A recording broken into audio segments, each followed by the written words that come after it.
There is a podcast no one asked for. A podcast you never knew you didn't want. 3 beers in. This is the podcast. I anticipate a deeply religious experience.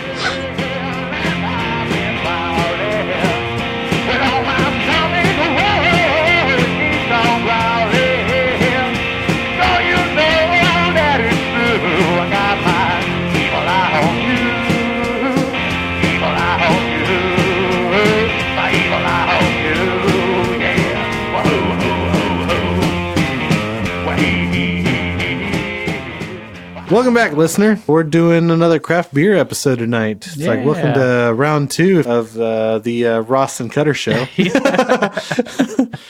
Yes. We are doing tonight we are doing Bayou Teche out of Arnoldville, Louisiana, and Mount Carmel out of Ohio. Mm-hmm. So southern and a northern brewery today. Yeah, there you go. I'm not up on my Cajun accent, or otherwise I'd bust something out. We're doing a French farmhouse tonight. We're doing also an IPA. We're doing a nut brown ale, and we're also doing an amber. Yeah. So a lot of different styles. I love this. I'm looking at our first beer we're drinking tonight, the Acadie French farmhouse ale. They have a giant crawfish on the front. It's like nasty. Terrorizing a small town. It is hilarious to me. Do you like crawfish? No, it's awful. It's crawfish season. I like seafood. Yeah. I don't care if it's like freshwater or saltwater. Like I just love. Let's just pop these open. Come on, let's just fucking do it. So, yeah. But crawfish. Mixed bag. Oh, yours is awfully foamy. Mine a little bit less so, but.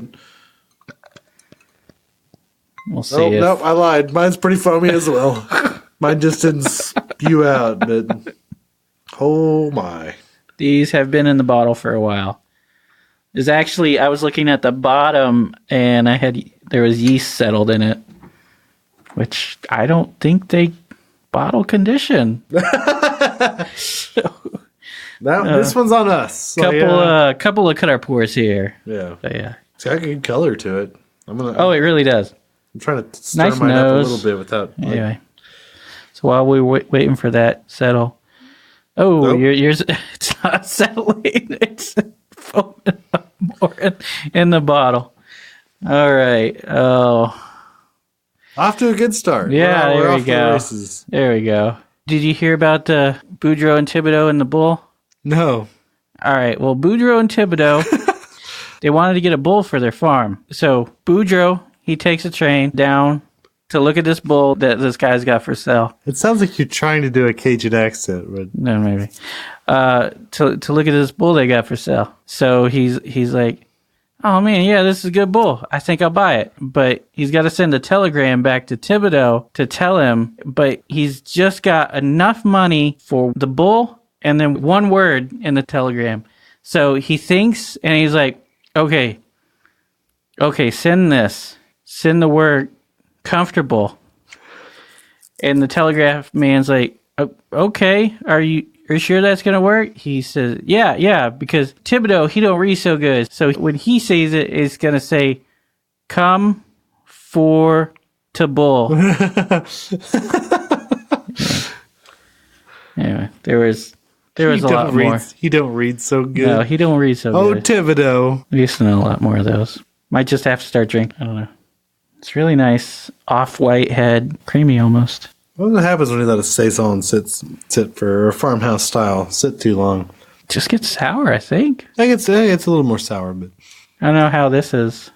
Ooh, it's got some nice fruit notes on it. Yeah, I've been smelling it. I get a lot of apple. I can't taste it, but... Get some... it's gonna be a while before we get through this head, but... Orchard fruits. Yeah, definitely orchard fruits. A little apple and pear. I get a lot of apple. Oh, that pear, yeah. Melony, maybe? Ooh, yeah. Little sweet, maybe sweeter than apple even. Like. There we go. Get all that yeast in there. Mm-hmm. There we go. Swirl it. Well, maybe not swirl it because it's going to make it foam. That's what happened to me. Yeah. Oh, man, you just got foam. I've got foam in the bottom of my thing. Yeah. I had to take a picture of this just because. Pour it as easy as I can. I must have poured mine too quick because I still have foam in my bottle. It has a delicious nose. Oh, it does. It really does. I've been telling people, like, since we've recorded at Jester King, I used to think that they were just like a hipster brewery. No, I did not like them at all. I had that same thought early on. I felt like we had to record there. Oh yeah. It's like, but after recording there, it was like 100% newfound respect for Jester King. I complete 180 from recording with them. Yeah. Like farmhouse styles, I think everybody needs to do one now. They have to do one. We talked about during the Goza episode. I'd like to see everybody do kind of a historic style beer. Historic style, and you have to do a farmhouse style. Like those are the two things to make you a legit brewery in my eyes. I can see that. But that's just my opinion. Like you can do really good beers. Like keep making every beer that you're making. Do a historic one though too. Do a farmhouse because those are fun. Those really are fun. We have one in Clint's pantry. You just peached last week, didn't you? Did it blow up all over the place yet? No. We did cherries, raspberries, and blackberries. Separate batches. But I don't know. It might be too much vinegar. Too far gone? Yeah, I don't know. We'll see. This is good. It is really fruity, but light. I just got foam. Oh, man. Just a lot of air. I made sure to get some liquid. I was trying, but I was like, it's here. Is it coming? And then it's just all foam. No. The more I drink farmhouse styles, the more I really enjoy them. Oh wow, that's like I don't even know. There's like it's almost like a heavy cider. I want to say berries or there is some berry notes to it. That's what I get overwhelmingly. I get the other like the apple and pear backbone, but. Sweet berry, it's almost vanilla and berry, sort of. Yeah, like a creamy berry, sort of. Almost like a strawberry and yogurt. Yeah, exactly. Yeah. Wow, this is really good. It's it's farmhouse, so it should be complex. Oh yeah. But it's like whenever you get them. You never really know because every batch is a little bit different. Oh yeah, no, yeah. But this, including the brewer isn't really sure. They try 100% sure. Right, they try to be consistent, but it's like anytime you do a farmhouse, it's going to be a little weird. But approve. Like first impression is 1. Oh yeah. This is a 5.7. Yeah. 20 IBUs. What do we know about Bayou Teche? Well, they're an award-winning microbrewery. Innovative, locally inspired ales and lagers complement the Cajun cuisine. I do know that you can pick them up in Austin. Culture of South Louisiana. I think I've seen them. It's only been recent, like in the last 4 or 5 months. Yeah. It's all like, but yeah. I think I saw maybe an Instagram post from them. But yeah, they were founded in 2010 by brothers Byron and Dorsey, and Byron and Dorsey, and Carlos Knott in the heart of Arnaudville, Louisiana. Here, near the banks of the Bayou Teche, 125-mile-long waterway, the Knott brothers have built... You really need to stop. Just stop. Take it easy, Shell. I can't. I'm not even like really doing it. I was like... No, you are. Not even trying at this point. The Knott brothers have built an award-winning brewery, waterway, tap room, and beer garden that embraces the Cajun and Creole lifestyle, central to South Louisiana. It all started when Carlos Knott was on a 6-year deployment in West Germany. Living in Europe, he learned to appreciate the regional foods. It's so hard not to do it. Do you need me to read the regional foods and beers of many countries and how they had evolved to complement each other. He dreamed of creating craft beers that would pair with the Cajun cuisine he grew up eating. Oh yeah, I hate Cajun food, but yeah, this would would go well with anything. It's got that sweetness. It is a good food pair. Yeah. He eventually took up home brewing. Carlos taught himself to make several styles of beer and fine-tune recipes until he was satisfied that they complemented Cajun and Creole food. After returning home to Louisiana, Carlos collaborated with his brothers and brewed batches of beer for their family holiday meals. Did he perfect it in Europe? Yeah, it sounds like it. Okay, that's what it sounded like. Yeah, and then he came home after being deployed. I'm not coming home until I can perfect this. Yeah, exactly. Did he make Creole food up there in Germany? It's hard to get American like ingredients in other places sometimes. But so maybe I don't know. Well, I mean, Creole is all Tony French inspired. Yeah, it's all. I mean, not really. It is. No, everything in Louisiana is French inspired. No, it's. Let's not go into it. I don't know. Cajun, Creole, fucked it. Anyway, whatever. I just worked in Louisiana for a long time, and I hate everything about it. All right, so in 2009, on St. Patrick's Day, the Knott brothers converted a discarded railroad car on the family farm into a farmhouse brewery, and a year later marked the beginning of Bayou Teche Brewing. This culture brewery only crafts beers that fit in with Cajun South Louisiana food, music, and language. There are also stories around each beer and beer name upholding the Knott brothers' heritage of growing up in the South. Yeah, so there you go. So the Acadie here. I want to know which one of the family members is doing the art, because I love this art.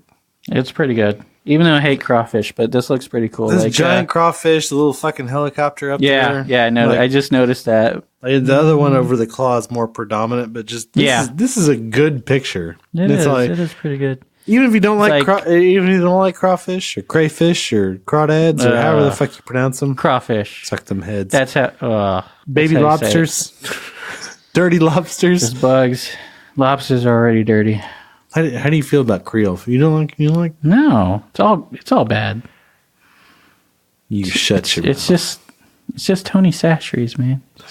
For Clint's bachelor party, we went to Nolans. Yeah, I know. The restaurant, or not the restaurant, the hotel we stayed at had a restaurant attached. They did jambalaya. Wait. Temporary license plate. Okay, Tony. Tony's not here to defend himself. Temporary license plate was a thing that Tony came up with during that trip. His brilliant idea. It was his brilliant idea before he passed out at 7:30 in the morning. I've given it some thought. I don't get it. Anyway. He woke up with a shot.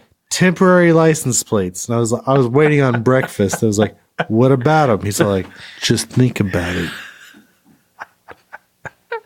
All right. And then he's like, just think about it. He passed back out. Yeah. Then I went and got some breakfast while Tony slept in the fucking lobby waiting for breakfast. But this would really pair well with food. Anything. I would say most farmhouse styles would. Mm-hmm. And we talked with Jeff about farmhouse styles. Mm-hmm. And it's like they're typically either fruity and tart. Yeah. Almost like dessert beers. Yeah. Or they're dry and funky, bitter, which typically pairs well with food. Mm-hmm. So, and this is definitely I wouldn't call it a table beer because this is higher alcohol, 5.7, right? Almost 6. I think we've talked. Yeah, a little bit higher, like 5.7 on this one's almost 6. Most of their table beer, as they call it, it's like 3.7. Yeah, under 4. Yeah, under 4. Which is much more sessionable. Yeah, definitely. You can definitely taste the alcohol a little bit more on this one. Yeah, I can see it. Yeah, I don't know if it's got those fruits. I wanted to say spicy food, but I don't think it would pair with like vinegar stuff with like with buffalo wings. Mm-hmm. I don't think it would pair very well with that. But a lot of your dry rub spices. Mm-hmm. If you think about it, Old Bay. If you're doing savory and sweet. Yeah. The fruit really pairs well. Mm-hmm. Cut through that spice. But I'm halfway through this one. It's a 1. I enjoy this beer. Yeah, I like it. But I'm a fan of Saisons, unlike Clint, who just hates them outright. Who hates beer. Yeah. I think Clint just hates insert beer here. Yeah. But, when we talked about it... Except for High Life. He's living the high life right now. Living the high life again. But we talked about it when we did our Saison episode, and you and I were the only one... I don't think anybody ever thought about or even knew what a Saison was, but you and I were like, well, it's one of those styles where I've avoided because I don't understand it. Right. Yeah. And the more... I don't know if I really, truly understand it anymore. No, but... It's when you put farmhouse. It's a hard style to even like grasp because it's so diverse, and there's just so many differences, and you can make a saison with almost anything, and it can turn out a million different ways. Yeah, radically different. I feel like every batch is a guess with a saison. I can see that, which isn't necessarily a bad thing. No.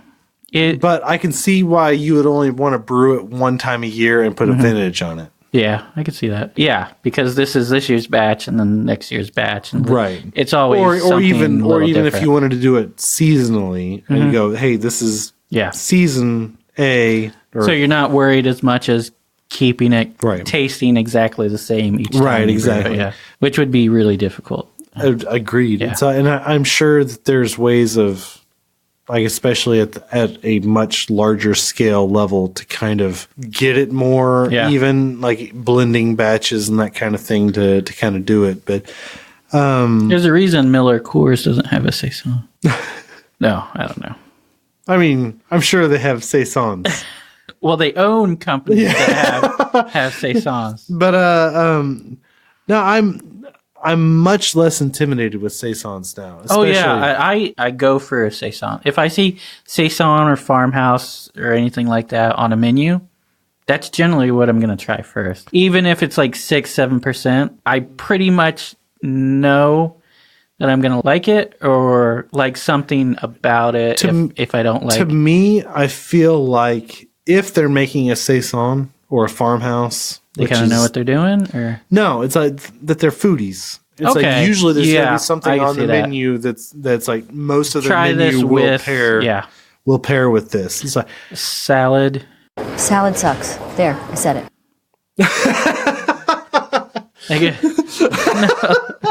No, like I'm just thinking like a hearty goat cheese salad. Yeah, to me, or cheese. You mentioned goat cheese. I'm not huge into goat cheese. No, me neither. But I feel like most saisons, like an earthy cheese, they would pair like wine. Yeah, exactly. Yeah, I can see that. It's like they pair well with cheese. They pair well with really fatty meats. That's what. Yeah, I was thinking charcuterie. Yeah, I was thinking like a cheese and meat sausage tray. Or like wine bars would almost be really interested in like having a saison on menu just to pair with like pair a with dry saison. I hate wine. What do you have beer wise? Bud Light. Like that's not going to pair well with meat and cheese. No. But a saison, like in a farmhouse style, like that would pair really well. Plus, it would broaden your horizons, even if you just carried one or two. We have this plowshare. Yeah. Or I can't think of any like really popular saison. Well, Saison Dupont, but Le Petit Prince. Yeah, it's not. I wouldn't say it's really popular. But I don't know about a really. It's local in Austin one. But if you did like a local winery, I mean, I'm sure Jester King would love to. Oh yeah. They're all about hyper local, man. They really are, and wine as well. I mean, they seem to like wine. They, to me, love people in their area. They love. Oh yeah. Like, they love Pound Town. I didn't know that about them. I really didn't know that about them. Yeah, they're all about Dripping Springs. But Bayou Teche, I'm liking what you're selling. Ooh, child. Where is Arnaudville? South Louisiana. Near. I've noticed that the further south in Louisiana you go, the wider it gets. Yeah, but I'd say Nolens. No, I don't think it's. I think it's further. Baton Rouge west. Baton Rouge is up. I have no idea where Baton Rouge is. I honestly don't. Near Shreveport. What I know about Louisiana, New Orleans. They also have an Iowa. Baton Rouge, but it's not pronounced Iowa. Mississippi River. Katrina. Arnaudville. I thought it was, but I couldn't be sure. It's just north of Lafayette. Or if you live in Lafayette, it's Lafayette. So it's kind of in the middle. Oh, okay. Yeah. All right. It's about 6.5 hours from here. It's about 7 maybe from Pflugerville. Oh, I was that's a day trip. Hey, if you want us to record there, give us a shout. We like your farmhouse. We got an IPA to drink. Oh yeah, actually, it is good. So yeah. As long as I'm not driving.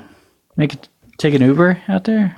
I'm sure. We got, 2 other guys that still need to get married Maybe they'll do their. Well, there is nothing there.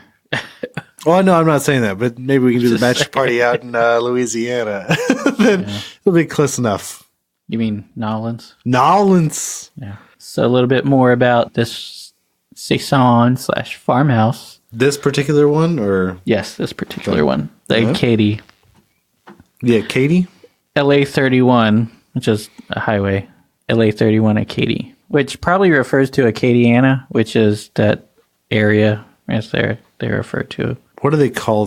They're not parishes. Parish. It's not the parish. Okay. But here's what they have to say about it. Some of the world's most delightful farmhouse breweries dot the French countryside, humbly turning out elegant yet rustic ales using grains and hops grown on the property and on nearby farms. When I think of breweries, I think of France. Yeah, okay. You keep doing that. French people are amazing.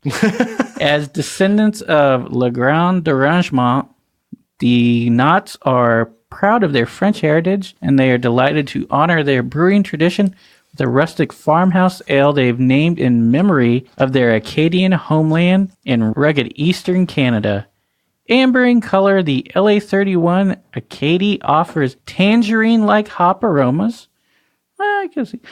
Soft, sweet malt flavor and mellow bitterness that tapers off to a dry finish. I can see that. So that sweetness is coming from the malts. That makes sense. It just pairs phenomenally well with the fruit coming from the yeast. And I'm not a big cheese guy on its own, but this would pair really well with cheese. It's cubes pepper jack or no. Some queso, just some chips and queso. There you go. Oh, God. Do it all Texas style. Yes, there we go. But no, seriously, it's like cheese, nachos. You could do this with nachos. Pour a little blue cheese in there. I hate blue cheese. I hate everything about blue cheese. It's like, I finished my first beer. I've said the whole time since the first reaction, one. Mm-hmm. Definitely. This is going to be probably in my fridge in the future because I think I can pick this up at the store. So there you go.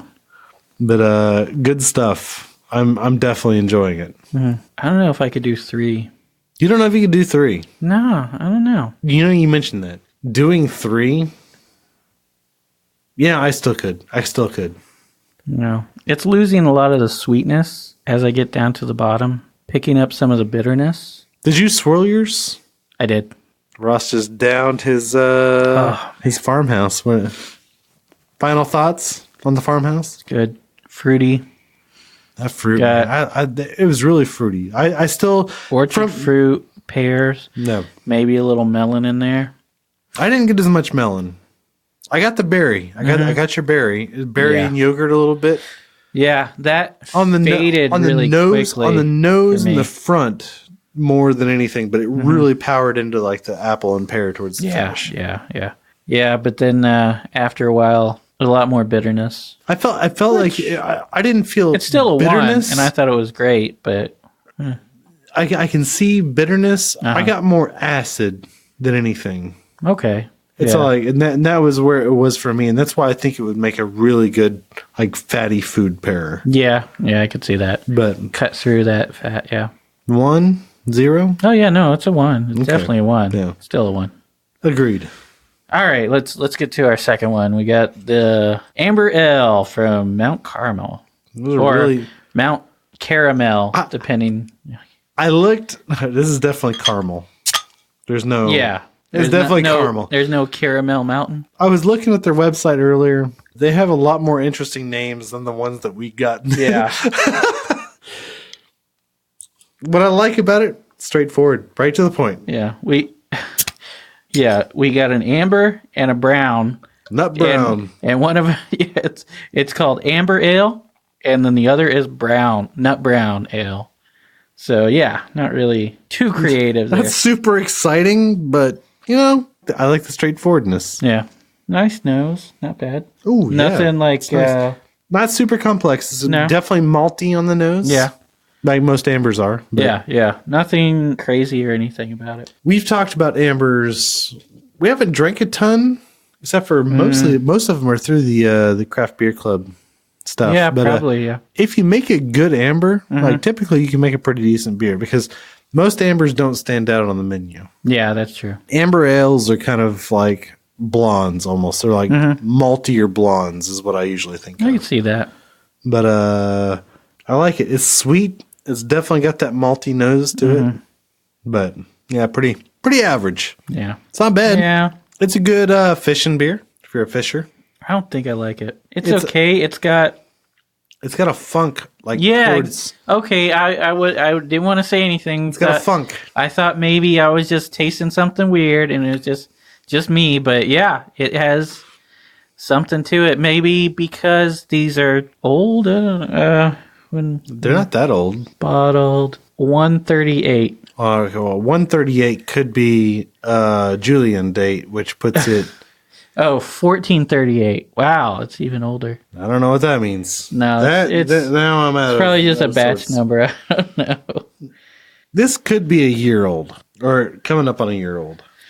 Because 143 will put it May-ish. Why would a brewery use a Julian date? That's just what they do. Because a Julian date, 143rd day of the year in 2018. Okay. May of last year is when this could have been bottled.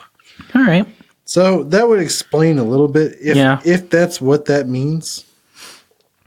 So a little bit of funk. It's like, but that would put it on the tail end of being fresh when we receive this.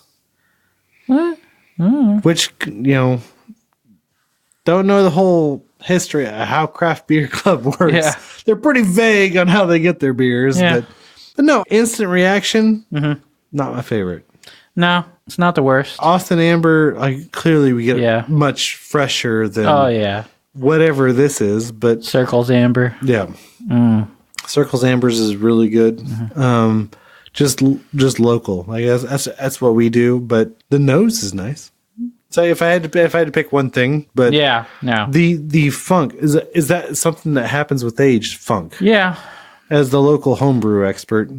Well, homebrewers aren't concerned as much with age because a homebrewer won't usually brew enough to, have it stick around for a year or something. But I've read, because over time other flavors will fade and some off flavors will come out.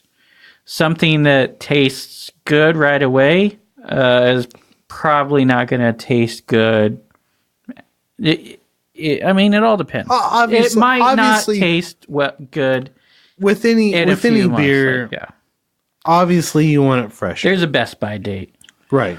Yeah, it's like, but especially anything that relies on hops for flavors or anything. Really, is amber ales one of those things? Not typically. I wouldn't say. They're typically I think malty. Ambers, They're typically malty. Yeah. Ambers are more your malty stuff. My personal opinion, it's light. I don't feel like this is an age thing. Yeah. It almost has that soapiness that I get from like some really terrible West Coast IPAs. Yeah. That's they're using hops to try to cover some off flavors. Okay. That's a personal opinion. I don't know if that's the case. But initial reactions, this is a 0 for me. Okay. Yeah, I wouldn't get this. Have you ever? I'm sure you have. You've drank a lot more types of beer than I have. No way. No. I feel like you have. Abita Amber. That's a good. No, that's way better than this. Oh, Abita Amber is way better than this. Austin Amber, like just from Independence, like that's the one. It's been a long time since I've actually had an Austin Amber. Fair enough. But speaking of Independence, though, they just rebranded all their cans, or they're going through a rebranding right now. Starting with which one? I saw Austin Power and Amber. Light. I saw Power and Light. Yeah, and Power and Light they just did. I still have their old Austin Amber can in my store, but that was the first one that they did. Yeah. Really? Yeah, they're going Power and Light for, is like, the first one that I got. They're going with like bolder graphics, high contrast, like black, and then like colors and Power and Light last year was gold and silver. Yeah, and now it's like black. It's like an gold. Art Deco sort of thing. Yeah, now it's like black and gold. Well, Austin Amber has always been kind of Art Deco. Yeah, but it's that one's supposed to be like black and red now. I think they're keeping the black like the same because it goes like a wave sort of like. They didn't really have much black on their can beforehand. No, none at all. Really, I don't think. I wonder. Just like outlines, you know what makes me? You know what? It probably is because to make it stand out on the shelf. Yeah, no, I'm sure. Yeah, because you know what? To me, when I think of Texas beer that stands out on the shelf, like when I'm looking at the whole Texas beer aisle, Pegasus City. Oh God, I keep telling people Pegasus City, like, hey, like, no, try this. I've had a few. People have yet to try it. I've had a few. Their of their 9-volt. That's really we tried their 9-volt together, right? Tripel. It was okay. It wasn't to me. It was okay. I liked it. Their bottles are interesting too. Their bottles and their cans are interesting. But everything about them is interesting. I've had a few things from them. Mm-hmm. Their triple was, which is most Belgian style, most American Belgian styles. I'm always like, yeah, I understand. They're pretty hit or miss. Yeah, but their porter's really good. Yeah, their porter is fantastic. Their amber is really good. I wanted to try their Wolfus not too long ago, but I missed it was gone. I had just missed it, I guess. Yeah, I was like, I heard nothing but good things about the Wolfus, and I went to go get it at the store. I was like, oh, we're already out. Yeah, but I really wanted to try that one. It sounded really good. But no, it's like there's a lot of things that it's like trying to stand out on the shelf anymore is becoming the new thing, the new local thing in Austin. 13th Floor, is that their porter? Or is that no, it's 6th floor. 6th floor. 6th floor porter. 6th floor because 13th floor is a 6th movie. Floor, yeah. 6th floor is the book depository. Yep. Book suppository. Suppository. If you're putting a 6th floor to suppository in, you've been prostituting way too long. Yeah. Yeah, at the that's he shot Kennedy from the along the grassy knoll. He was traveling along the Dewey Decimal System. Yeah, it doesn't matter. Suppository. Yes, the Dewey Decimal Suppository. Yeah. Good talk. And now we're recording. Pegasus City. But yeah, it's like no, their cans, all of them are blacked out. Yeah. They have really cool Art Deco. And their artwork on their 9-volt is all black, but it got a highlight. Like if you hold it up to the light, then you can see like the 9. Exactly. It's like a glossy. Yeah, exactly. Logo. And the rest of it is like matte, but it just looks all black. And it's like a clay bottle. Yeah, exactly, like ceramic or something. Yeah, like opposed to like a glass bottle. Which I'm sure. Oh, we still have the bottle. There's the bottles in Clint's pantry. Did I leave it for you? Yeah, yeah. It's a cool bottle. Yeah, it's a cool bottle. Yeah. So I love those kind of almost. What's the elephant beer, the Belgian style? Oh, Delirium. Tremens. Delirium. Yeah, you're right. Tremens is a style. That's one of their beers. It's like they have. It's more ranch of a dressing. It's more of a clay. Yeah, it has that kind of like it looks white with I don't know what the specks. Yeah, in it. But it's like a clay style bottle. It's it's not really glass. It's more clay, which I like. Yeah, I've never had any Delirium. I'd like to try some one day. Their Tremens, we'll see. Their real regular one, if you would, is like a really, really high class Blue Moon is what I really compare it to. But I like it. Yeah, no, I understand. Yeah, I haven't had much else of theirs, and it's been a long time since I've had any of the other ones, so I can't really. Yeah, I've drank a lot of beer since then. I've had my first sour since then. Yeah, so I love sour style. This amber though, not a good one. I'm sorry, Mount Carmel. I hope your nut brown that we're trying later is better than this. I don't have high hopes. I haven't had the best lucks with browns. So to get a really good brown from somebody who's made this, have you? Not to that could be their specialty though. It could be, yeah. And so maybe they don't concentrate on their ambers. I mean, it's like amber. It's like, hey, it's pretty unassuming. Here, just try this. If you don't like beer, try this. Yeah, you'll hate it. Oh man, this is not going to sell you on beer. You'll be able to tell everybody that you still hate beer. Yeah, not the worst beer I've ever had. Well, have we ever talked about the worst beer you've ever had? I don't think so. I can think of mine right off the top of my head. The least favorite beer I've ever had. I've only had it once, and I was 22, so it's been a long time, and ever since then I've had some other stuff from them. I've had other really good beers from that brewery, not knowing it was from them because I probably wouldn't have ever tried it. The Golden Monkey pills from Victory. Victory, yeah. That is the worst beer I've ever had. I tried to find some of that for your bachelor party. I have. I can find it real quick for you. It's like, and you know, it very like knowing now what I know about beer. It very well could have been a dirty line.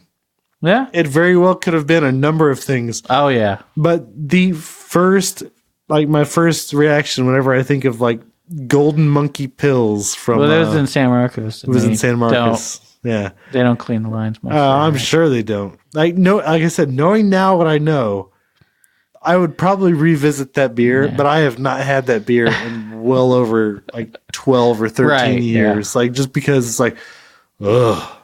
Every time I think about it, it's like it's just fucking Golden Monkey piss is what I think of. Like, every time I think of Victory Golden Monkey. Yeah, a lot of people like that though. I mean, not the piss, but right. But it's like I probably need to revisit that just because like to me that is the worst beer I have ever had. Man, but you couldn't pick a least favorite beer right off the top of your head.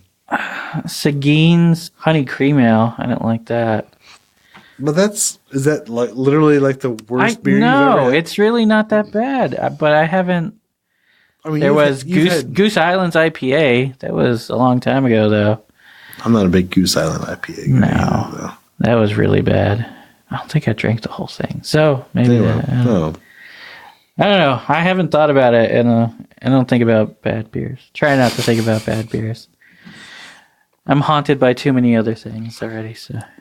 I like to think that Arcadia Ales Lockdown. Arcadia Ales. Yeah. I feel like I should Lockdown. Oh man, yeah. That was a terrible beer. Yeah. Arcadia Ales. I'm sorry. I their believe art was good and like the style. I was looking forward to it, but I respect the fact that you guys have won awards for that beer. I don't know who the judges are. Yeah, I know Scotch ales are supposed to be fruity. Like we've discussed dark fruit, but that was just too much. That was it's not out of whack. It was not my least favorite beer that I've ever drank, but way too. It was like drinking prune juice, like really old prune juice is what it was like. It's like if we just got a bad batch, let us know.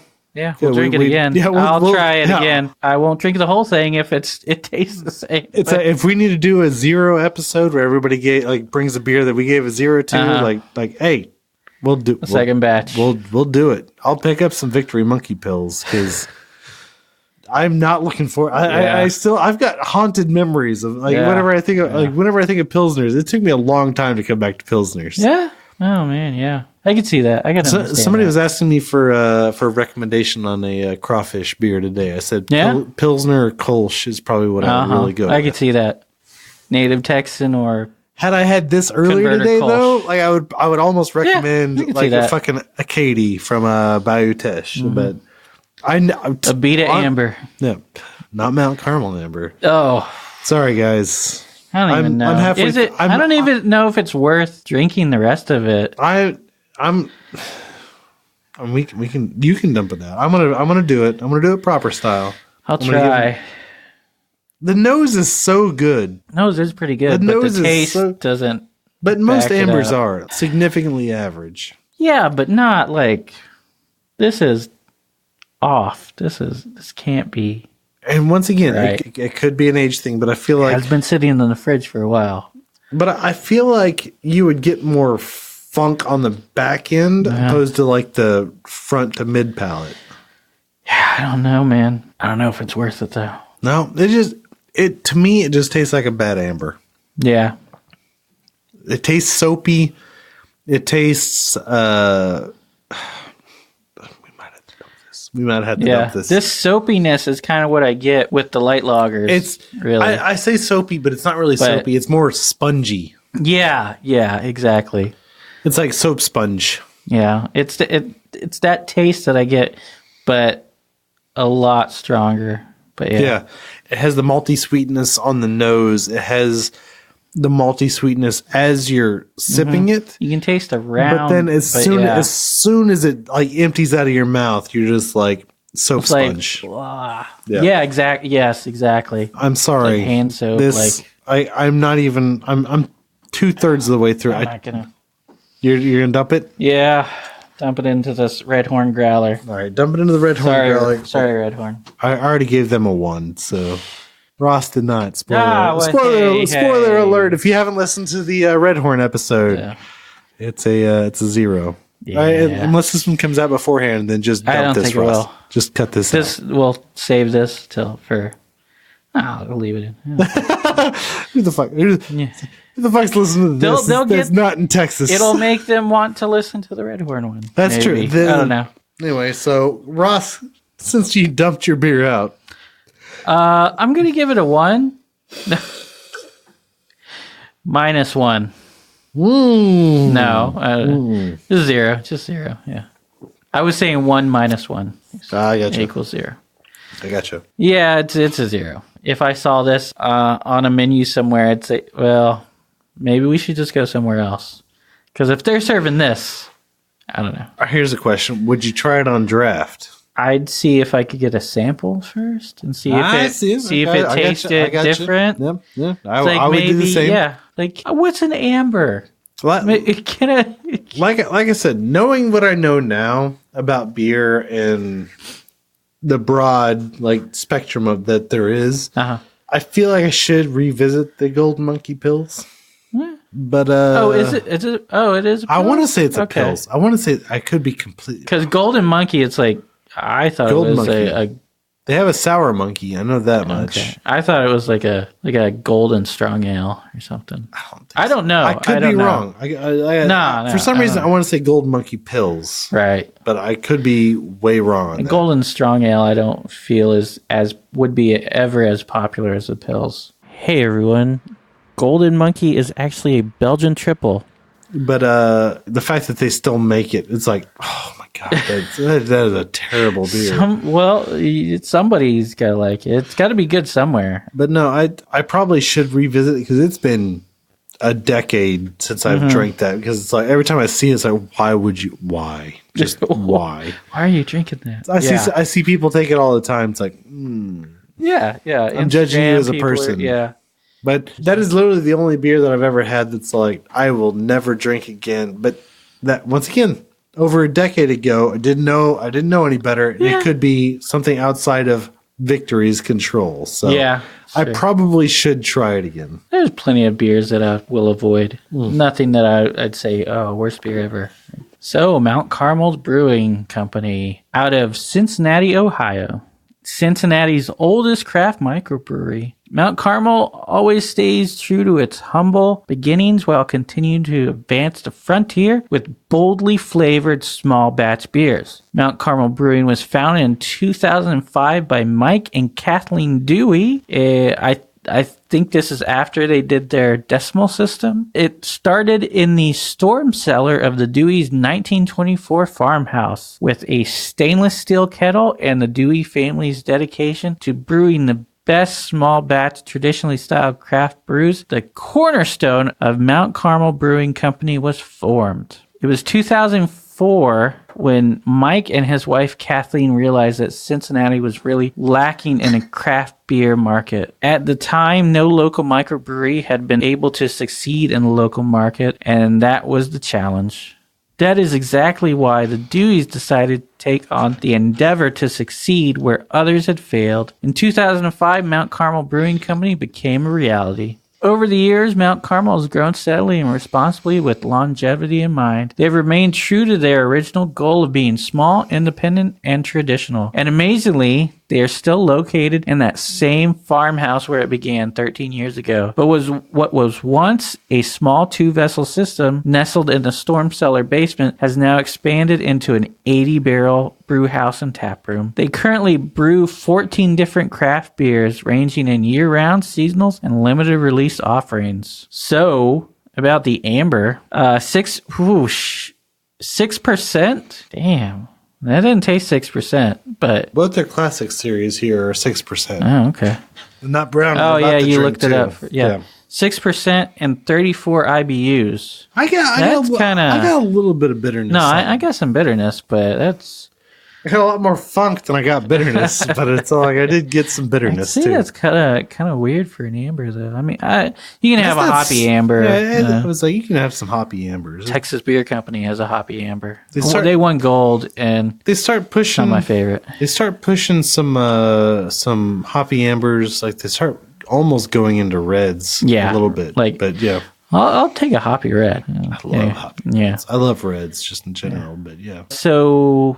This is their Mount Carmel's flagship amber ale. It is deep amber orange in color with aromas of fresh hops, toasted biscuit malts. I'll give the aromas. Yeah, that's spot on. Similar to the smell, the amber offers a smooth, flavorful body with notes of soap, toasted malt, and just a touch of underlying hops to mask any sweetness.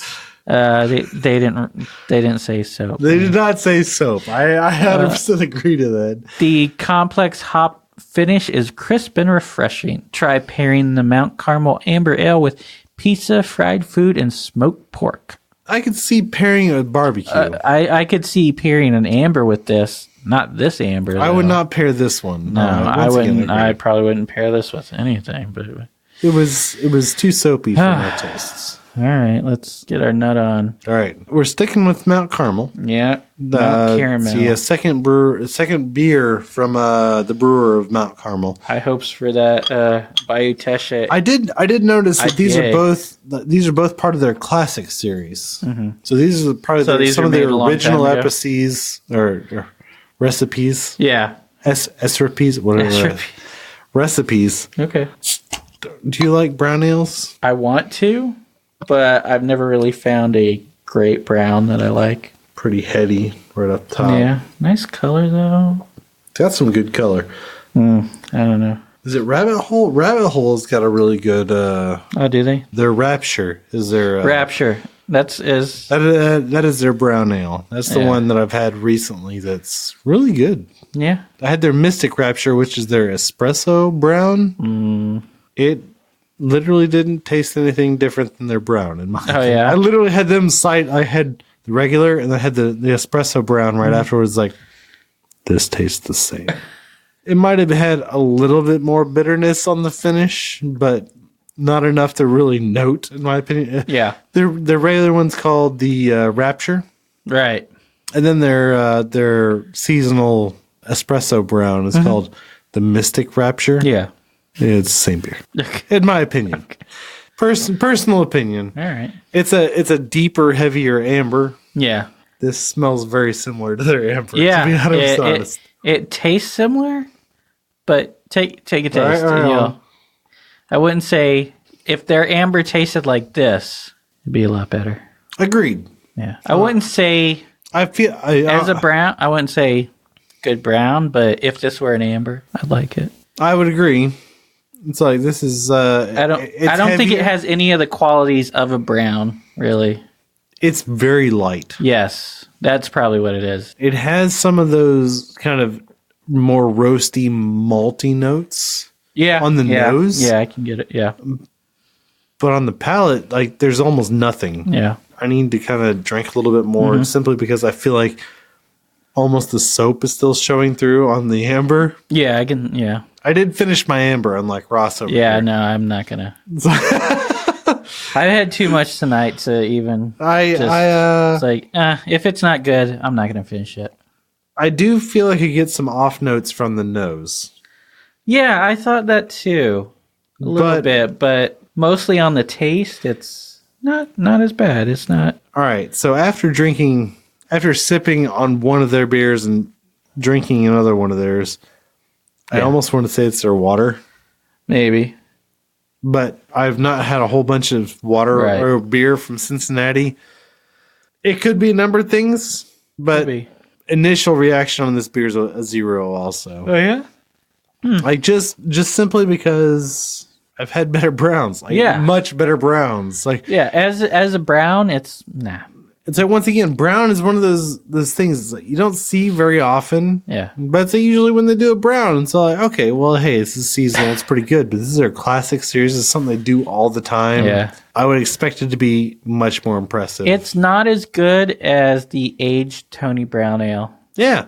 That's a homebrew. Yeah. Like, we might be a slight bit biased. No, that was... I hated it when we first. I was like, "Get this shit out of here!" I don't give it. And it was a basic bitch Tony Brown Ale. Well, almost. I mean, I made the recipe, and he came over. He was like, "Hey, I'll brew with you guys," and he didn't do a damn thing. So it was just mine, and I was like, "I don't care, whatever, just do whatever." And we let it sit in the pantry for months until we had to bottle something else, and it was like. Yeah, I guess we'll finally bottle that. And then we cracked it open a couple weeks later, and I was like, it's fine.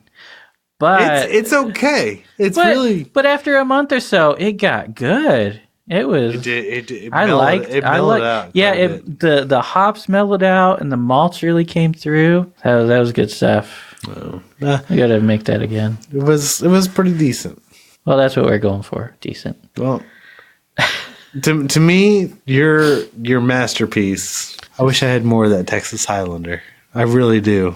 Me too. I thought it'd be out of the barrel by now. I feel like you guys undercharged me, and I feel terrible.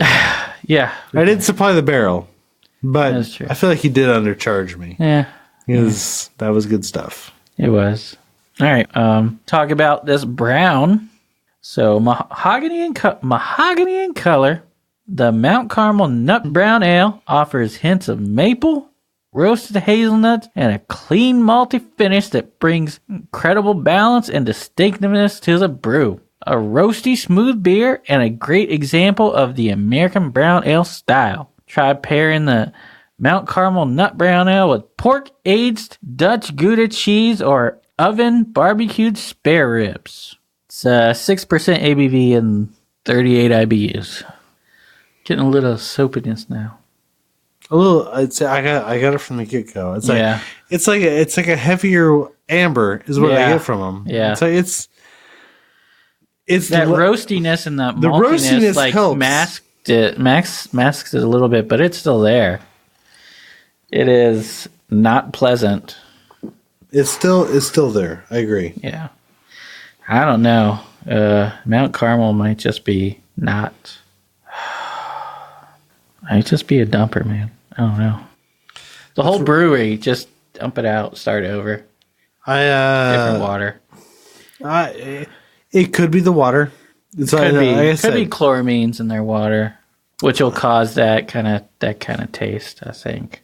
I don't know. I just their stuff is just not my. These are two pretty basic styles. Yeah, if you can't get these right, I don't know.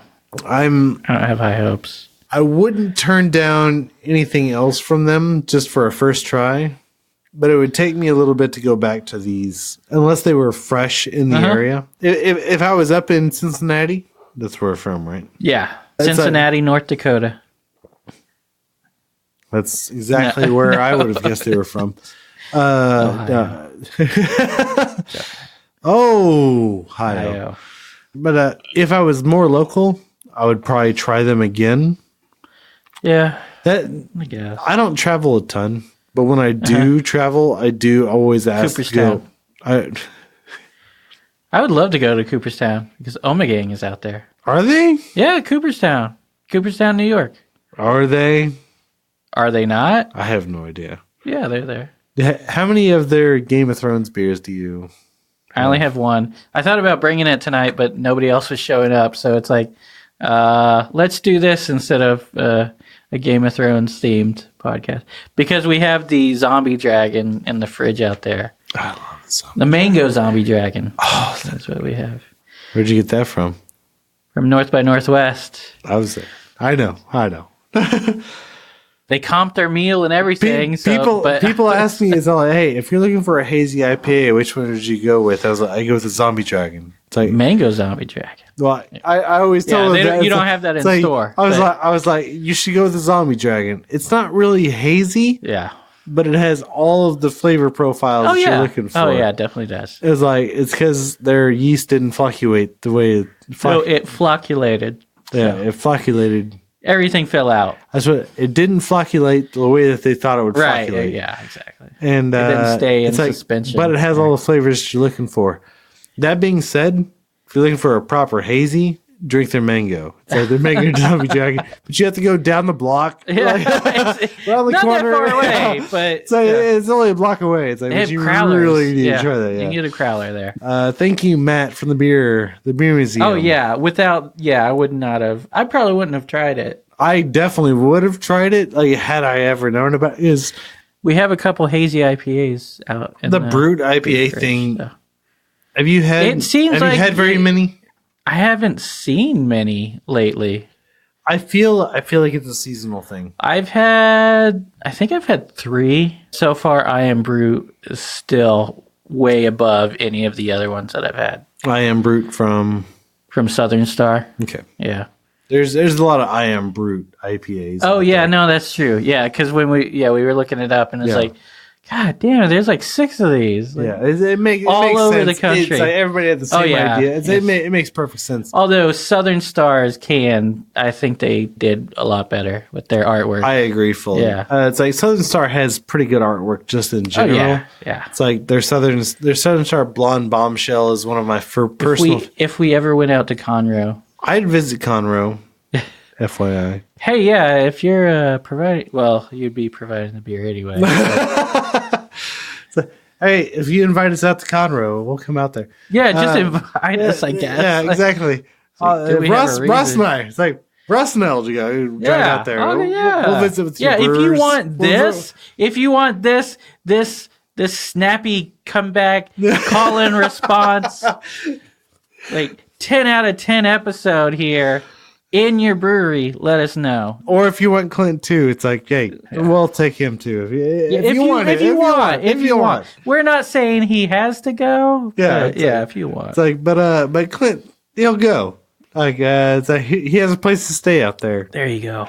But no, the Brute IPAs, I've had a couple. Yeah, I've only had like half of those that I can drink. Yeah. And really only 1 or 2 that I've really enjoyed. Mm-hmm. Since we've been doing this for over a year, I've really wanted to try to immerse myself and try multiple styles of the beer. Opposed to just going, hey, I haven't had that. Hey, I haven't had that. Yeah, I try to do that sometimes. Yeah. It's like, I really try to compare beers to themselves. I know there's so many diverse styles. Yeah. Brown ale, I'm sorry, Mount Carmel, your nut brown ale is not that good. No. The taste faded away, and then I took another sip, and I was like, it's still bad. I wouldn't say it's... No, it's not good. It's not worth drinking, is the point. I appreciate the effort. I really do. I'm not going to be able to finish this beer. I really did try. Yeah, He's pouring it into a growler. Trying not to pour it on myself. He's pouring his beer out into a growler. The smell. I don't know. The smell? I got some... you might have mixed from some of the amber. Oh, yeah. Because the amber... Probably. To me, the amber was worse. The amber was worse. I did finish the amber. But I can't finish this brown simply because I drank the amber. And it's like, this is the same thing. Yeah. It's not terrible. I want to point that out. It's not terrible. It's a 0, though. It's a 0. I'm not going to drink this. I'm pouring this beer out. Oh, obviously, Things that I've done on this podcast. Whoa. Ever take your clothes off and run backwards through a cornfield? I've never poured a beer out. And so I really wanted to give it a legitimate shot. 0. Bar. It's like I drank a half. I drank half of it. Ross, I don't. You drank about half of it, maybe a little bit more than I did of that one. But I did drink the full amber, and it's I just just that same taste. It's the same taste. It's got that slight soapiness to it. The malts and the hops hide it a little bit better. It's just not good. It's sorry. I want Carmel, more. I don't hate you as a brewery. I appreciate what you're doing. You've been doing it for might try other 15 stuff years from them, but I do want to point out that it could be an age thing. It could be, yes. It very well could be an age thing. We might be past the prime. Yeah, exactly. It could be. But again, these are very similar. I think too similar. Yeah, it's very, very similar. So it very well could be a year. I don't know. Maybe the taste, the other flavors in the nut brown ale could have faded, but yeah, I don't know. You can hide a lot of things. We're sorry. It's like if it's a Julian date thing, hit us up. I'm not that sorry. If it's a Julian date thing, though, I really do want. I'd like to try a fresher beer. If there's a fresh one, yeah, I'd try it. If it's not, I mean, super. Well, it's Cincinnati. Yeah, we're not really that sorry. Let's be honest. Andy Dalton might like it. It's like it's not something that we can get here. It's like sell it in Texas. And I'll try it again. We'll try it again. Yeah. It's like hit us up. Make sure to hit us up when you start selling in Texas. Yeah. We'll try it again. Yeah. All right. So on to our final Bayou Teche. I'm looking forward. Well, I don't know about it. It's IPA, but the last beer I had from Bayou Teche so long ago, I can't even remember. It was really good. You haven't even finished 2 beers since Bayou Teche. Oh, I haven't. It was tough. This looks pretty good in the bottle. It's like almost orange coming through there, which is it seems kind of odd. The Swamp Thing IPA. Ooh, a little of that smoky. Smoky? Well, no, well, coming out of the top with the carbonation, the CO2. These are not the freshest of beers. Really nice color, though. I like the color. I really like the nose. You have a lot of foam. I swirled it too hard. It's definitely more West Coast IPA. Yeah, definitely. I guess that's why it's the Swamp Thing. Is that why? It's because it's whenever I think resiny. All right, there's a song. If there's a song that you had to name to Swamp.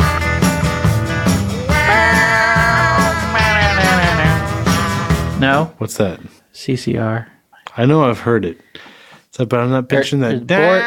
Born on the Bayou. Born on the Bayou. Okay, Born on the Bayou. Yeah, I gotcha. For some reason, I had like God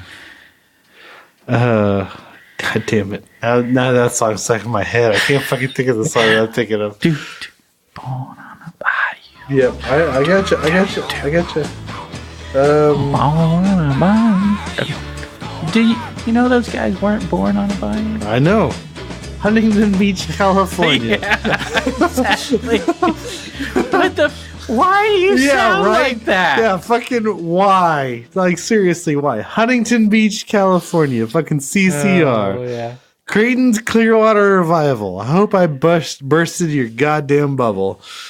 Not Clint you, Cutter Ross. and Ross. Not you. Yeah, Clint Cutter Ross. Like, fucking Jesus goddamn Christ. Oh, man. That's not bad. Not bad? I'm not an IPA fan, so not bad for me. It's pretty good. I love the nose. I do like the nose. It's definitely West Coast. It's West Coast style. It's piney. Grapefruit. Ugh. I get pine. I get a lot of pine. Bitter. Well, definitely bitter. On the nose. I haven't tried it. I have not tasted it yet. I don't know if the bitter from this is lingering, or I'm still getting like some of that soapiness from the nut brown and the amber. See, I didn't get much bitter from the nut brown or the amber. personally, so I got really good nasal notes from both those beers. It was the flavor, not the amber, that I didn't get. Not good. All right, first impressions. Not bad. Not the worst beer I've ever had. 1 or 0, first impression? I think I'll finish it, so. I don't know. Me, personally, it's what? 0. It's a 0. What are you talking about? Really? What's wrong? What's wrong? What? I don't know. It could be the soapiness lingering from the other two. Mm-hmm. But I'm getting this pretty soapy IPA, which is not uncommon for me for a West Coast IPA. Okay. I usually get a soapy West Coast IPA. Yeah. I'm getting a lot of bitter. But bitter, yes. But I'm getting almost as much soapy from the amber as I did on this one. Maybe these are just too old. I don't know. This could be an episode that never comes out simply because it's like, all right, it was complicated. We'll say it was complicated. Is there a born on date on this one? Oh. Did we discuss that earlier? I don't think so. It was There's a born on date on this, and it's like well past its prime. Like, we're fucking canceling this episode. Keep it. Well, keep it in stock, but I don't see a goddamn date on this. That pisses me off. God damn it. Put a born on date on your goddamn bottle. Swamp Thing? Sorry. We should have gotten the idea from the goddamn saison earlier. That's what happened. Because it wouldn't stop fizzing? Yeah. I mean, it's not terrible. As IPAs go. But once again, it's one of those things, like, age can really kind of deteriorate some of the definitely masking. an IPA. Well, it can deteriorate some of the masking hops and flavor from what can really do it. Are you agreeing with me, or are you just saying okay? I'm just saying okay. All right. Well, what would you say? I don't know. That's what you say. Well, hops can be, I mean, depending on the hops, you can use as a disguise. Yeah. No, that's true. Especially in IPAs. It's very true. Yeah. No, that's true. It's like, and I feel like that's kind of a generic thing that you can kind of use. Yeah. No, I could see that. The fresher the beer is, the better it is. IPAs, you generally want to drink them as fresh as possible. Well, I would say beer in general. Well, beer in general, not saying every beer, but beer in general, you would want to drink as fresh as possible. I could see that. Maybe not lagers, because they'll still taste green for a while. I would say ales. You don't want green beers. Most of your ales you would want to drink as green as possible. Well, but stouts, I mean, some of your barrel aged stuff you would want to drink later. Oh yeah, definitely. And Belgians. But depending on the flavor that you want from your Belgian, really, though. That's true. Well, sours, I mean, depending on how sour you want it. Yeah. So if you want it less sour, you drink it earlier. If you want it more sour, you drink it later. Yeah. Like, let's talk about this Spawn for a moment. Which I bought at Jester King, which I'm going to age. Yeah. I'm really excited about drinking that in a year or two. Maybe 3. Man. Maybe 3. Oh God, 3? Damn. I really enjoyed it now. Oh yeah. It's only gonna, like, that Cab Shiraz is only gonna get more sour. Who knows if they're gonna do the Cab Shiraz next year though? It's true. I don't know. I may have to get another one. God damn it. Those are expensive beers. It was $25 for that bottle, right? All right. So I walked up and I got a T-shirt knowing it was $15. I was like, I want this. He's like, it's $15. And it's like, and I was like, you know what? That's sellable. I want it. I really feel like I need it. Give me that beer. He's like, all right, it's $40. It's like, wait. No, we're just getting one, so this should cover it. Here you go. Wait. No, you just told me it was 15. So now I just added one beer, and you told me it was 40. Just one. I don't want a whole case. The Spawn is $25. Yeah. He's like, all right, fine. Take my money. Yeah. I kind of want to get a 19. I kind of want to get a 20. Yeah. I kind of feel like I need to get 2 19s. I kind of feel like I need to get 3 20s. Yeah. Just to kind of do I'm really into these kind of like vertical flight things. Yeah. God damn it. I've become a snob, haven't I? I've become everything I've ever hated.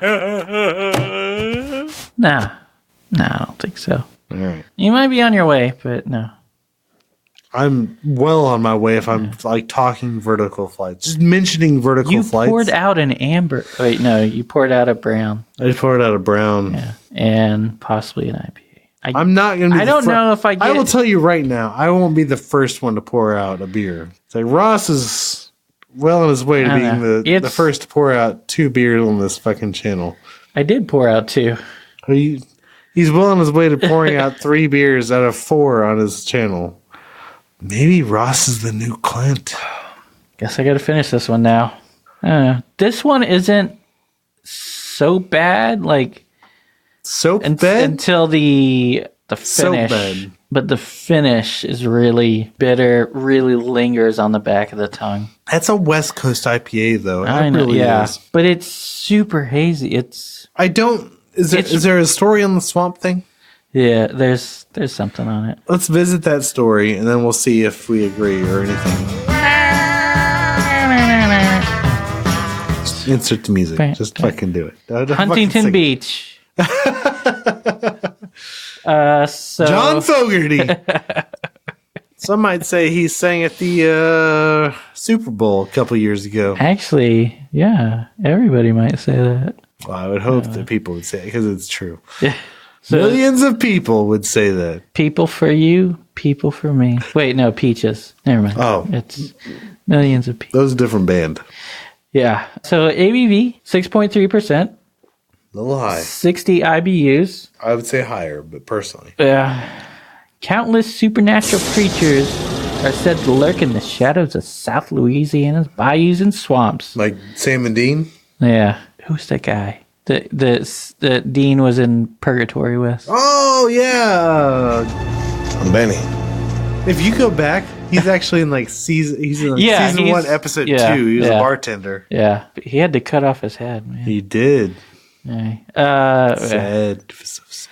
Yeah, sad Dean at that point. He came back, he was a changed person. Yeah. Oh, and then even more when he was a torturer in hell, remember? And he came back. That was like season 3 or 4. Yeah.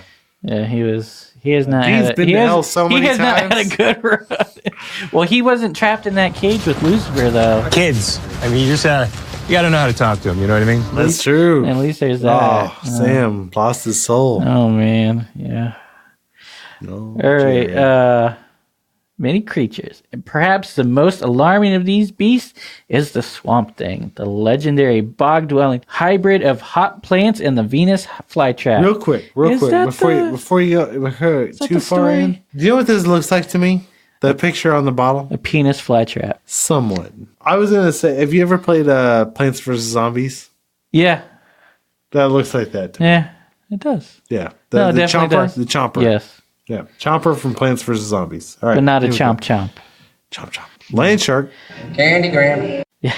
All right. The most alarming of these beasts is the Swamp Thing, the legendary bog-dwelling hybrid of hot plants and the Venus flytrap. Hot plants. Extremely hoppy, bitter beers can be brewed with its flowers, but consider yourself warned. The last man sent to harvest these potent blossoms hasn't been seen since. The Bayou Teche Swamp Thing is a hoppy, citrusy, and a hazy IPA made with with only the finest Pilsner malt and a blend of Mosaic, Citra, and Chinook hops. Yep. It's fermented with ale yeast that allows these flavors to shine. Yeah, I get that. Mosaic's your favorite. Yes, exactly. You love Mosaic hops. That's that and Citra. That's that lingering bitterness there. I was going to say, it looks like an East Coast, tastes like a West Coast, is what I would say. Mm-hmm. This is Chinook that really comes through, really. Oh, at piney. Oh, and it's like Mosaic usually has a more fruity profile. It can. It depends on when it's That's used. True. When it's boil. added, yeah. When it's dry hopped, it's a lot better, I think. It tastes more West Coast than East. It looks East Coast, definitely. tastes West Coast. Definitely. Like to me personally, but anyway, you're gonna drink the whole thing. I'm going to drink the whole one of this. Ross is not liking his beer. He wants to finish this. West Coast and East Coast IPAs, they're much different. The West Coast typically more piney, East Coast more fruity, more hazy than the West Coast, which are not necessarily more clear, but less hazy. I really want to like this IPA. I really do.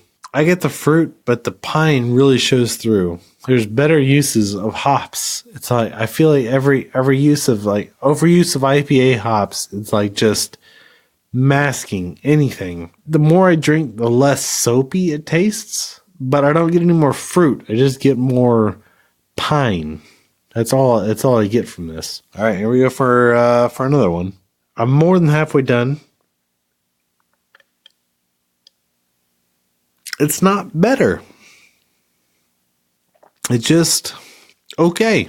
I've had some really good IPAs lately. One of my personal favorites was Dabble by 6 Point up in New York. It had, I don't know how many hops. I want to say 11 different hops. It was very, very good. Lone Pint by Yellow Rose, somewhat more local, out of Magnolia, Texas. I think it was a Mosaic hop heavy IPA, but it's a pretty nice fruitier IPA. Oh yeah, definitely. All right, so we're both almost done with this beer. Who wants to be the first done to talk? I'll do it. Okay. 0. It's 0. Yeah. It's a East Coast IPA that is way too West Coast in style. Yeah. It is way over hopped. Yeah. For an East Coast style. It's like you can use those hops, but it really needs to be more balanced. Yeah. And I don't feel like it was very well balanced at all. It's like it's way piney. It doesn't have much fruit. It's like this most East Coast styles I feel like are a little bit lighter. This is a 6 point. Yeah. It wasn't super heavy, 6.3. Yeah. Like all the beers we had tonight were within almost 0.5% of each other. They're all right around 6. Clint wouldn't be able to do it. Oh no, definitely not. Like he would look at it and go, "Wow, this looks like something I could possibly drink." He would have gotten one sip in, 0, and bitched about it the whole time. Yeah. Clint, good thing you weren't here, buddy. I just meant them all being over 6%. Oh, there's also that. Well, I mean, he wouldn't have been able to do what we did tonight. Yeah, no. There's only three before. There's only 2 people on this podcast that could do what Ross and I did tonight, and you're listening to them. Yeah. Sorry. It's like if you were wanting Clint's pitching. Tony might. He stuck through the Oktoberfest episode. We had some heavy beers that night. We had 5 beers, you son of a bitch. We did. All right. We were supposed to have 3, and you brought 5. I brought a couple extra. Yeah. No, well, I did do that. I did do that. Yeah. And the Schmittelfest, which was like 8%, 7, right? It was 7. It was 7%. Schmittelfest was. Yeah. Anyway. But this beer. This beer here, it's like I wanted to like this one. Yeah. Mostly because the other 3 I did not care for. Mm-hmm. Or no, I'm sorry. No. The other the two previous ones I didn't care for. It wasn't my favorite. I'm not a big. I should say I'm not a big IPA fan in general. I thought you were trying to drink more. I am trying to drink more IPAs, but I really want to try to like IPAs a little bit more. No, I get you. I understand. There's a few that I like. There's a few that I don't. Yeah. Most of them are proper East Coast style, more fruity, hazy, less piney. And this one has a ton of pine on it. Oh, it so does. Yeah. You might be able to explain a little bit more, but Ross, what's your judgment on the beer? Well, 0 for me, I guess. After the last 2, I was looking for redemption. I was looking to this beer like, yes, bring it on home. Let's do this. Make up for these other 2. And frankly, it didn't. It was, I agree with what you were saying. There was something else I wanted to say while you were talking, but now I've forgotten. I rambled. It was going to be great. It was, no, there was something. It was redemption and something. And something about Shawshank. Oh, man. How often does another man look at another man's shoes? I always look at people's shoes. Anyway, but I've tried to like more IPAs, and sometimes I do, sometimes I don't. This child. reiterates the don't. Yeah, this one is a don't. So next time you were out in Arnoldville, he's doing it again. Maybe pass up the Swamp Thing, old Cher. You can, but try the other beers. I mean, I would. You like it, Cher? Ooh, dog. Hoodo. There we go. Anyway, so there we go. Yeah, we appreciate you joining us tonight. Oh, I'm yeah, sorry. we do. Oh, I guarantee we do. It's not been a good show as far as flavor profiles go. I think we got some good stuff. We got some good stuff. We have not had fun. As far as drinking these beers, this might be our bad beer episode. This might be highlight our lowlights of the. I wish everybody could have enjoyed it as much. Everybody else on the podcast. I wish more people could have enjoyed this as much. Yeah. But yeah, it's like Ross and I did not care for these, and bringing it back to that, so this has been Cutter. Oh, and this has been Ross won't share. And this has been the podcast. And this is the podcast. 3 Beers In is a proud member of the Hopped Up Network. Thanks for sticking around. You can subscribe to us on iTunes, Stitcher, Podbean, Google Play, TuneIn, and on the hoppedupnetwork.com. If you like what you heard, rate and review us on iTunes. Like us on Facebook. Follow us on Instagram and Twitter at 3 Beers In Podcast, and check out our website, 3beersinpodcast.com. 3 beersinpodcast.com. You can find information about us and the show along with the links to all of our episodes and our really cool merchandise. While you're on our site, you can tell us what you like, what you don't like. And if you don't like us, then why the hell are you still here? You should have turned us off long ago. But if you're just going to listen to us anyway, then you should probably subscribe too. And if you would like a transcript of our podcast, write down everything that we just said. Let's just all be right. No, let's not do that. No? Clint wouldn't allow it. So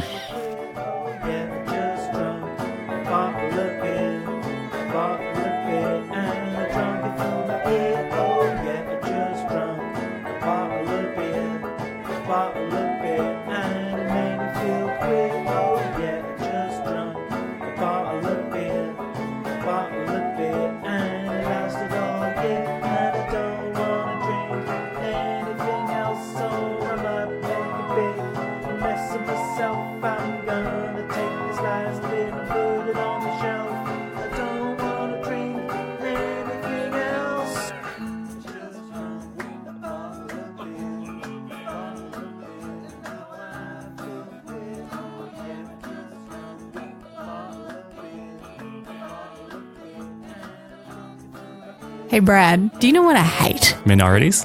No. I hate it when I'm at dinner parties and I feel like everyone's a little bit smarter than me. Yeah, and I just don't have the time to read up on things. Well, that's a lie. I do have the time. I just want it to be easier. You know what's easier? Podcasts. That's right. And we've got a podcast, don't we? Yeah, and the whole point of it is that we do the hard work for people. We find the most interesting international news stories and discuss them in a fun and relaxed way. Probably should mention the name. Good idea, Jackie. Shooting Breezes. And you can find us just about anywhere. But head over to shootingbreezes.com to find out more.